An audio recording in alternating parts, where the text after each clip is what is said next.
Fashion দুনিয়া আর internet দুটোকেই একেবারে নাড়িয়ে দিয়েছিল একটা বিরাট বিতর্ক, দ্য ব্যালেন্সিয়াগা স্ক্যান্ডাল। চলুন আজ এই জটিল আর বেশ উদ্বেগজনক ঘটনাটার গভীরে গিয়ে দেখি আসলে কি হয়েছিল আর কেন এটা নিয়ে এত তোলপাড় শুরু হয়েছিল। কখনো ব্যালেন্সিয়াগা পরব না, কখনোই না। আচ্ছা, জনপ্রিয় ভারতীয় পপস্টার হানি সিংয়ের এই ভাইরাল ক্লিপটা হয়তো অনেকেই দেখেছেন, কিন্তু প্রশ্নটা হলো, এত বড় একজন তারকা কেন একটা লাক্সারি ব্র্যান্ডকে এইভাবে সবার সামনে বাতিল করে দেবেন? এর পেছনের কারণটা আসলে কি? তো এই পুরো ব্যাপারটা ধাপে ধাপে বোঝার জন্য আমরা প্রথমে দেখব তাদের সেই কুখ্যাত বিজ্ঞাপনগুলো, তারপর সেগুলোর ভেতরে লুকিয়ে থাকা কিছু খুবই ডিস্টার্বিং সংকেত খুঁজে বের করার চেষ্টা করব। এরপরে জানব ব্র্যান্ডটার পেছনের মানুষগুলো কারা, আর দেখব এটা কি শুধু ব্যালেন্সিয়াগার সমস্যা নাকি পুরো ফ্যাশন ইন্ডাস্ট্রিরই একটা দিক। আর সবশেষে আমরা বেশ অস্বস্তিকর একটা উপসংহারে পৌঁছাব। আচ্ছা, চলুন তাহলে শুরু করা যাক। এই বিতর্কের আগুনটা লাগে ২০২২ সালে, যখন ব্যালেন্সিয়াগা দুটো নির্দিষ্ট অ্যাড ক্যাম্পেইন লঞ্চ করে, আর সেগুলো বাজারে আসার সাথে সাথে চারদিকে তীব্র সমালোচনা শুরু হয়ে যায়।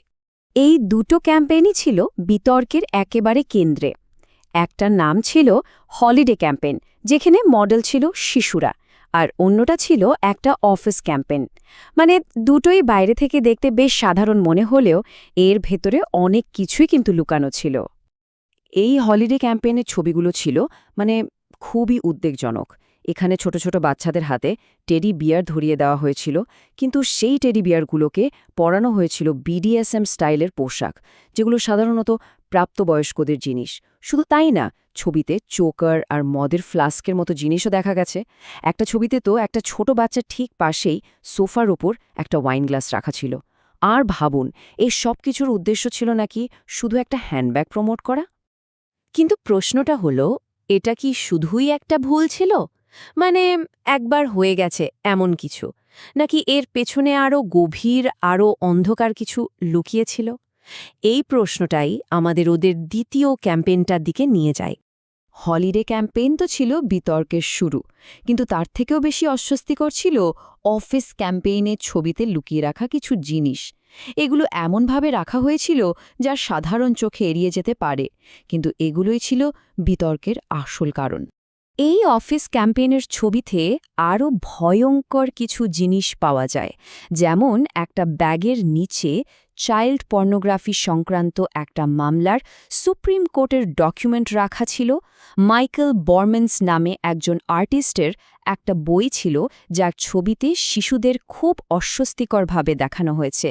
এমনকি জন ফিলিপস নামের এক ব্যক্তির ডিপ্লোমাও পাওয়া যায়, যে কিনা নিজের নাতনিকে যৌন হয়রানির জন্য দোষী সাব্যস্ত হয়েছিল। আর এর সাথেই হলিডে ক্যাম্পেইনের একটা ছবিতে একটা ব্রেসলেটে বাল বা BAAL শব্দটা দেখা যায়। কিন্তু এই বাল শব্দটা নিয়ে এত কথা কেন হচ্ছে?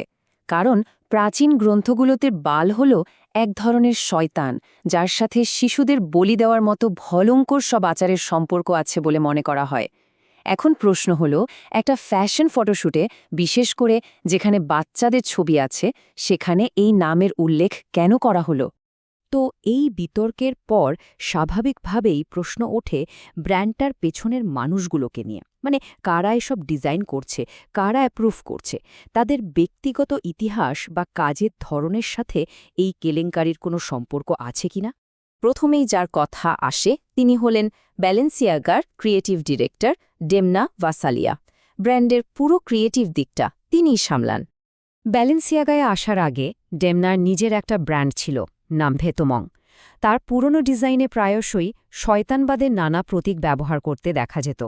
এমনকি ২০২১-এর মেট গালাতে কিম কার্দাশিয়ানের যে পুরো মুখঢাকা কালো পোশাকটা নিয়ে এত আলোচনা হয়েছিল, সেটাও তারই ডিজাইন করা ছিল।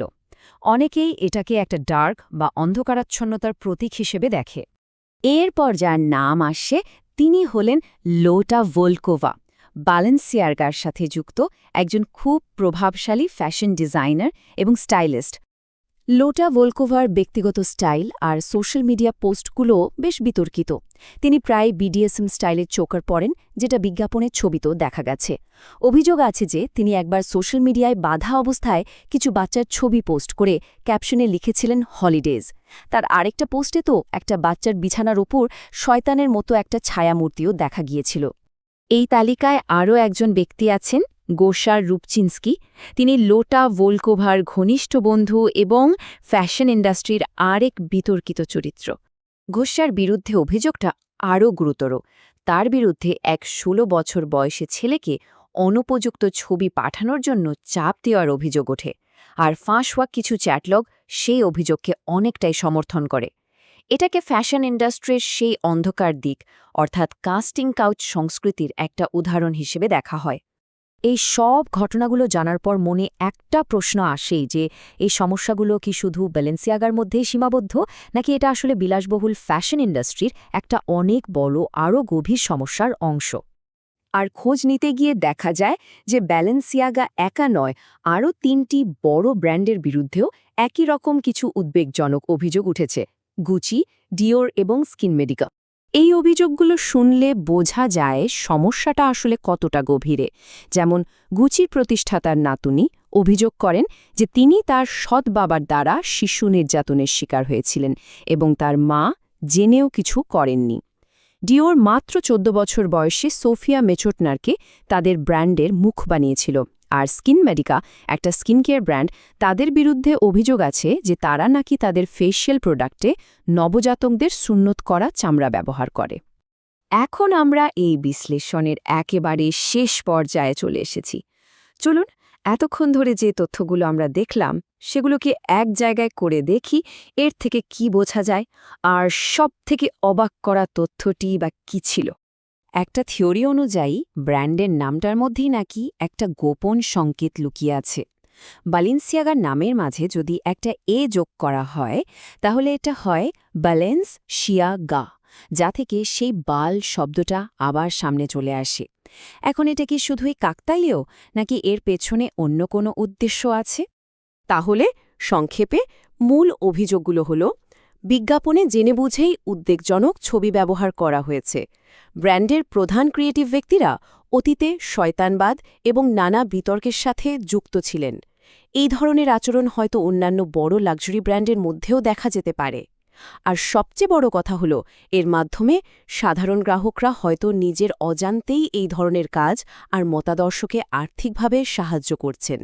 সবশেষে একটাই প্রশ্ন থেকে যায়, যে ইন্ডাস্ট্রিটা পুরোটাই চাকচিক্য আর ইমেজের ওপর দাঁড়িয়ে আছে, সেই ইন্ডাস্ট্রির পর্দার আড়ালে এমন কোন ভয়ঙ্কর বাস্তবতাগুলো লুকিয়ে আছে যা আমরা হয়তো দেখেও না দেখার ভান করছি?